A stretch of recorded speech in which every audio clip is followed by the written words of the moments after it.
शक्ति के साथ साथ ऐसी प्रेरणा और ऐसी शक्ति से ओतप्रोत कर देगा जो हम स्वयं को शक्तिशाली और सौभाग्यशाली मानेंगे। एक चीज, हमारे इतिहास में यदि हम इतिहास को उठा करके देखें तो हमारे पिछले समाज में जो इतिहास लिखे गए उसमें कहीं कहीं कुछ ना कुछ मिक्सिंग, कुछ ना कुछ मिलावट कर दी गई।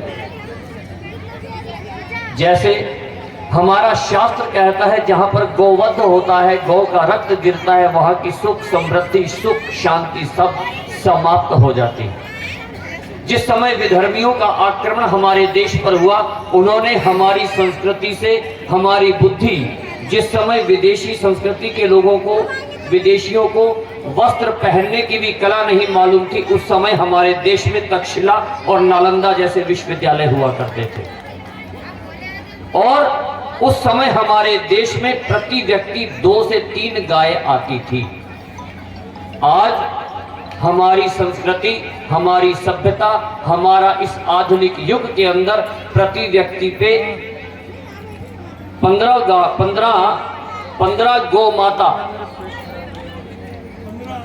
15 व्यक्ति पे 1 गौ माता आती है। आज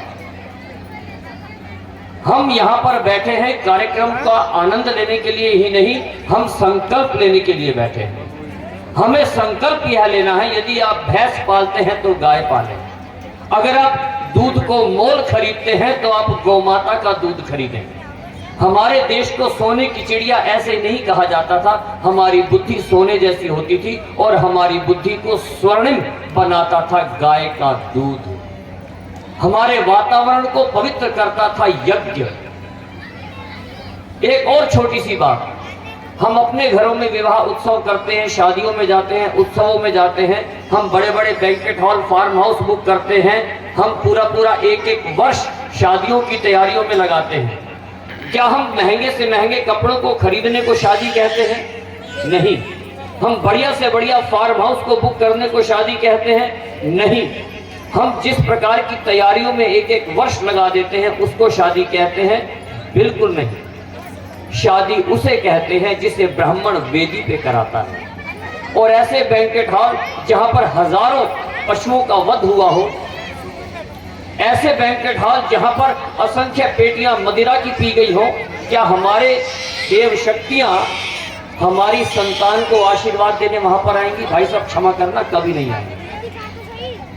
जब भी कभी हमारे परिवार में बालकों का विवाह उत्सव हो, हम ऐसे पवित्र स्थान निकटवर्ती गौशाला में आए और यहाँ पर अपने बच्चों को आशीर्वाद दिलवाएं और देव शक्तियों को आमंत्रित करें। यहाँ पर यह संस्कार होने चाहिए। यह संस्कारिक भूमि है। हम शांति पाठ करते हैं, ओम द्यौः शांति, अंतरिक्ष गोम शांति, पृथ्वी शांति। यह वह दुर्लभ वनस्पति यहाँ पर खड़ी है, इसके सानिध्य में हम अपने बालकों का संस्कार कराएंगे।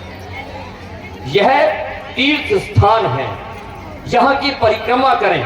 एक और निवेदन आपसे, हम असंख्य मंदिरों के दर्शन करते हैं, मंदिरों के आदरणीय संत समाज, संत भगवान यहाँ विराजमान हैं। हमारे मंदिरों में आनंद कंद परमानंद श्री कृष्ण चांद के विग्रह होते हैं, श्री शिवजी भोलेनाथ की कृपा वो बरसती है, हम उनके दर्शन करते हैं, माँ भगवती के दर्शन करते हैं। प्रत्येक मंदिर में एक स्थान गौ माता के मंदिर का भी होना चाहिए ताकि लोगों को प्रेरणा मिले। हम ऐसे प्रयास में हैं, ऐसा भव्य आयोजन जो अलवर की इस ऐतिहासिक और तपोभूमि पर हुआ है, जहाँ पर संत भगवान विराजते हैं, जहाँ संतों के चरण पड़ते हैं, जहाँ गौ माता विराजती है, वहाँ पर तीर्थ अपने आप बन जाता है। मुझे याद है, आज से कुछ वर्ष पहले मैंने श्रद्धेय विनोद अग्रवाल जी से कहा था, महाराज जी के सामने की बात है, मैंने कहा महाराज जी मैं अब नोएडा में रहने के लिए आ गया हूँ। तो श्री विनोद जी ने कहा था, मैंने कहा नोएडा एक बंजर भूमि है, वहाँ पर आध्यात्म के नाम पर कुछ नहीं है महाराज जी। तो श्री विनोद जी ने कहा था, तो ये क्यों नहीं मान के चलता कि अब तेरा ट्रांसफर वहाँ पर हो गया है। जहाँ पर संत होंगे, जहाँ हरिनाम संकीर्तन होगा, जहाँ गौ सेवा होगी, वह स्थान पुनः तीर्थ बन जाए। तो मैं ऐसा निवेदन करना चाहता हूँ कि ऐसे कार्यक्रम हम नोएडा में तो करेंगे ही करेंगे, भारत के अंदर प्रत्येक जिले में नहीं, प्रत्येक शहर में गौशाला होनी चाहिए। गौशाला शहर का गौरव है और वृद्धाश्रम शहर का कलंक। हमारे समाज में वृद्धाश्रम की परंपरा नहीं है। हमारे समाज में माता पिता की और गौ माता के दर्शन करने के उपरांत हमारे दिन का शुभारंभ होता है।